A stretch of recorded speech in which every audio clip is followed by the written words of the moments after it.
3. The man and woman's sin. The serpent was the shrewdest of all the wild animals the Lord God had made. One day he asked the woman, "Did God really say you must not eat the fruit from any of the trees in the garden?" "Of course we may eat fruit from the trees in the garden," the woman replied. "It is only the fruit from the tree in the middle of the garden that we are not allowed to eat. God said, you must not eat it or even touch it. If you do, you will die." "You won't die," the serpent replied to the woman. "God knows that your eyes will be opened as soon as you eat it, and you will be like God, knowing both good and evil." The woman was convinced. She saw that the tree was beautiful and its fruit looked delicious, and she wanted the wisdom it would give her. So she took some of the fruit and ate it. Then she gave some to her husband who was with her, and he ate it too. At that moment, their eyes were opened, and they suddenly felt shame at their nakedness. So they sewed fig leaves together to cover themselves. When the cool evening breezes were blowing, the man and his wife heard the Lord God walking about in the garden. So they hid from the Lord God among the trees. Then the Lord God called to the man, "Where are you?" He replied, "I heard you walking in the garden, so I hid. I was afraid because I was naked." "Who told you that you were naked?" the Lord God asked. "Have you eaten from the tree whose fruit I commanded you not to eat?" The man replied, "It was the woman you gave me who gave me the fruit, and I ate it." Then the Lord God asked the woman, "What have you done?"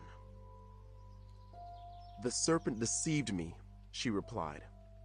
"That's why I ate it." Then the Lord God said to the serpent, "Because you have done this, you are cursed, more than all animals, domestic and wild. You will crawl on your belly, groveling in the dust as long as you live. And I will cause hostility between you and the woman, and between your offspring and her offspring. He will strike your head, and you will strike his heel." Then he said to the woman, "I will sharpen the pain of your pregnancy, and in pain you will give birth, and you will desire to control your husband, but he will rule over you." And to the man he said, "Since you listened to your wife and ate from the tree whose fruit I commanded you not to eat, the ground is cursed because of you. All your life you will struggle to scratch a living from it. It will grow thorns and thistles for you, though you will eat of its grains. By the sweat of your brow will you have food to eat, until you return to the ground from which you were made. For you were made from dust, and to dust you will return." Paradise Lost. God's judgment.